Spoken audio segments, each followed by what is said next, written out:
अस्सलाम वालेकुम स्टूडेंट आज का हमारा टॉपिक है what is respiration, explain types of respiration. हमने पहले टॉपिक में फोटोसिंथेसिस पढ़ा था।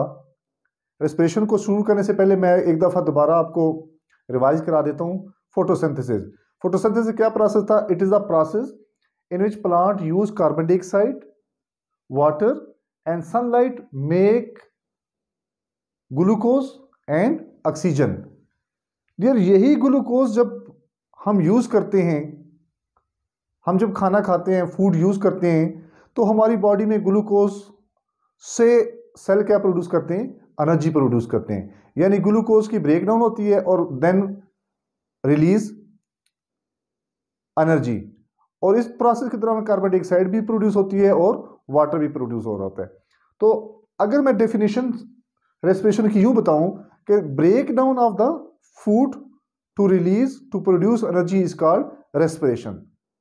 यानी मैं यूं कह सकता हूं कि the process by which energy is produce from food is called respiration. Photosynthesis equation हमारे पास ये है, carbon dioxide, water, sunlight, glucose and oxygen.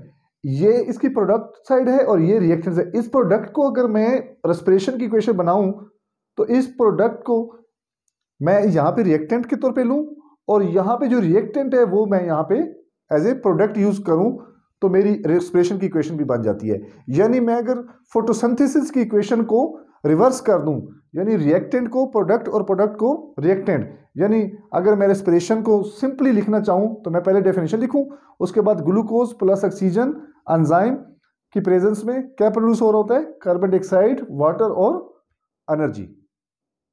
यहां तक तो हो गया व्हाट इज रेस्पिरेशन। आगे इसकी दो टाइप्स हैं, एक है एरोबिक रेस्पिरेशन और एक है एनएरोबिक रेस्पिरेशन। अगर ग्लूकोज की break down in the presence of oxygen हो रही है, यानी ऑक्सीजन की प्रेजेंस में ग्लूकोज की ब्रेक डाउन हो रही है, such kind of respiration is called an aerobic respiration. मैं दोबारा रिपीट कर देता हूं। The words aerobic means presence of oxygen, presence of oxygen. So such kind of respiration which take place in the presence of oxygen is called aerobic respiration। और anaerobic इसके reverse है, ये presence of oxygen में हो रही है, वो anaerobic respiration absence of oxygen में हो रही है। कब? जब हम खाना तो खा चुके होते हैं लेकिन हम एक्सरसाइज कर रहे होते हैं या रनिंग कर रहे होते हैं, उस वक्त हमारे पास इतनी ऑक्सीजन नहीं होती कि हम उस ग्लूकोज को क्या कर सकें, उसकी ब्रेक डाउन कर सकें, उसको तोड़ सकें। लेकिन भागने के लिए हमें एनर्जी भी चाहिए होती है। हम इमरजेंसी सिचुएशन में होते हैं, उस वक्त भी हमारा सांस फूला हुआ होता है, हमारे पास ऑक्सीजन नहीं होती, लेकिन फिर भी एक सिस्टम है, हमें एनर्जी की जरूरत होती है, तो सेल हमें एनर्जी प्रोवाइड कर रहे होते हैं। लेकिन उस वक्त ग्लूकोज ब्रेक डाउन किसकी प्रेजेंस में होता है? अब्सेंस ऑफ ऑक्सीजन में हो रहा था। इसी तरह कुछ बैक्टीरिया भी ऐसे हैं जो बगैर ऑक्सीजन के भी ग्लूकोज को कन्वर्ट कर सकते हैं, उसको यूटिलाइज कर सकते हैं, उसकी ब्रेक डाउन कर सकते हैं टू प्रोड्यूस एनर्जी। तो ऐसी रिस्पिरेशन जो किसकी एब्सेंस में हो रही हो, ऑक्सीजन की एब्सेंस में हो रही हो, उसको एनारोबिक रेस्पिरेशन है। A type of respiration which take place in the absence of oxygen is called anaerobic respiration. इसकी इक्वेशन और इसकी इक्वेशन में फर्क है। Glucose plus oxygen make CO2 यानी carbon dioxide, make water, make energy. इसकी glucose कोई ऑक्सीजन आपने नहीं इन्वॉल्व करनी इस इक्वेशन में। ग्लूकोज या तो कन्वर्ट हो जाएगा किस में? लैक्टिक एसिड में। यहां पे क्या प्रोड्यूस हो रहा था? वाटर। यहां पे क्या प्रोड्यूस हो रहा है? लैक्टिक एसिड या ethyl alcohol, CO2 plus energy. मैं दोबारा रिपीट कर देता हूं, लेफ्ट साइड में और राइट साइड में दोनों इक्वेशन में फर्क है। इसके सिर्फ ग्लूकोज प्लस ऑक्सीजन, इसके सिर्फ ग्लूकोज। राइट साइड पे इसके क्या है? Energy, carbon dioxide, water. और एनारोबिक के राइट साइड पे क्या लिखना है? Lactic acid, ethyl alcohol, carbon dioxide और लेस अमाउंट ऑफ एनर्जी। यहां पे एक एमसीक्यू में देता चलूं, एरोबिक रेस्पिरेशन में 36 ATP means energy molecule produce होते हैं और यहां पे 2 ATP मॉलिक्यूल प्रोड्यूस हो होते हैं। तो 36 और 2 में डिफरेंस आपने देख लिया है कि एरोबिक में एनर्जी प्रोड्यूस ज़्यादा होती है। डियर, एनारोबिक की आगे फर्दर 2 टाइप्स हैं। इस 2 टाइप्स को भी मैं आपके साथ एक्सप्लेन कर लेता हूँ और इसकी एनारोबिक की रेस्पिरेशन की इंपॉर्टेंस भी मैं आपके साथ शेयर कर लेता हूँ। डियर, एनारोबिक रेस्पिरेशन को हम फर्मेंटेशन का नाम भी दे देते हैं, यानी एनारोबिक रेस्पिरेशन और fermentation is a same term. Anaerobic respiration में हमने पढ़ा कि ग्लूकोज की ब्रेकडाउन होती है in the absence of oxygen, यानी glucose is break into lactic acid और इथाइल अल्कोहल, यानी ग्लूकोज से या तो लैक्टिक एसिड बनेगा या ग्लूकोज से इथाइल अल्कोहल बनेगा। अगर लैक्टिक एसिड बने है तो एनारोबिक रेस्पिरेशन, तो it is called lactic acid fermentation, यानी if glucose is converted into lactic acid and carbon dioxide, the process is called lactic acid fermentation. If glucose is converted into ethyl alcohol, carbon dioxide and energy is called ethyl alcohol fermentation या alcoholic fermentation भी इसको कहते हैं।